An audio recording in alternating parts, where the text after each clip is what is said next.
मैं गरिमा अग्रवाल आप सभी का वंदन करती हूँ, अभिनंदन करती हूँ। आइए आज हम सुनते हैं बछवारस की कहानी। एक गांव में दो सासू बहू थी। सासू रोजाना गायों की सेवा करती, वह खेत का काम करती थी। बहू नई नई घर में आई थी। घर के पिछवाड़े में खेत था और गायें बांध रखी थी। एक खेत थोड़ा दूर था। एक दिन सासू ने कहा कि बहू पीछे खेत में से गेहूं काट कर बना लेना, मैं गायों को जंगल में छोड़ने जा रही हूँ, वह दूसरे खेत का काम भी कर लूंगी। सासू तो खेत पर चली गई और बहू नई थी तो समझ नहीं पाई कि गेहूंदा किसे कहते हैं, क्योंकि गाय के बछड़े का नाम भी गेहूंदा था। उसने अपने भोले मन से बछड़े को काट पीट कर हांडी में चढ़ा दिया। थोड़ी देर बाद सासू आई तो उसने कहा कि बहू गेहूंदा रांध लिया क्या? बहू ने हाँ भर दी। वह बहुत घबरा रही थी। सासू ने जाकर देखा तो हांडी में से बदबू निकल रही थी। सासू ने उघाड़ कर देखा तो समझ गई कि बहू ने बछड़े को ही काट पीट कर चढ़ा दिया। उसने कहा, बहू तुमने ये क्या किया? गेहूंदा तो गेहूं की बालियां उबालने के लिए कहा था। बहू रोने लग गई और पांव पकड़कर बोली कि मैं समझ ही नहीं पाई, बछड़े का नाम भी तो यही था। सासू को बड़ा दुख हुआ।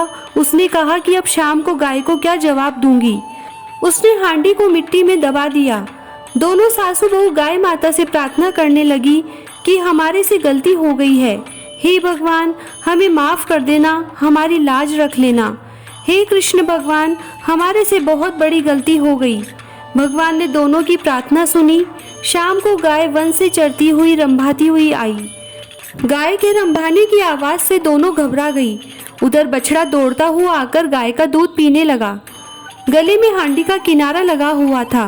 दोनों सासू बहू खूब खुश हुई और गाय के चरणों में लौटने लगी। उसी दिन से संकल्प किया कि आज भादवे की बारस है, आज के दिन बछड़े की वे गाय माता की पूजा करेंगी और सारा दूध बछड़े को ही पिलाएंगी। गाय का दूध दही घी काम में नहीं लेंगे, वे गेहूं जौ नहीं खाएंगे।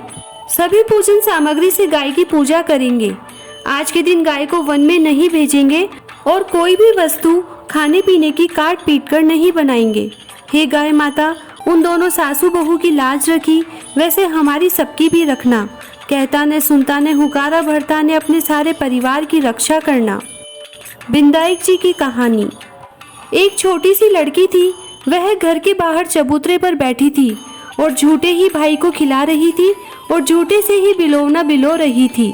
उधर से गणेश जी जा रहे थे। गणेश जी ने छोरी से पूछा कि तुम क्या कर रही हो? लड़की ने कहा कि मैं झूठेरे से भाई को खिला रही हूँ और झूठे ही बिलोवना बिलो रही हूँ। गणेश जी को उस छोरी पर दया आ गई और वो बोले कि छोरी आंख बंद कर। उसने आंख बंद करी और गणेश जी ने सचमुच का भाई और बिलोवना दे दिया। हे गणेश जी महाराज, आपने उस छोरी को भाई और बिलोवना दिया, वैसे सबको देना। कहता ने सुनता ने हुकारा भरता ने अपने सारा परिवार की रक्षा करना। जय श्री राधे।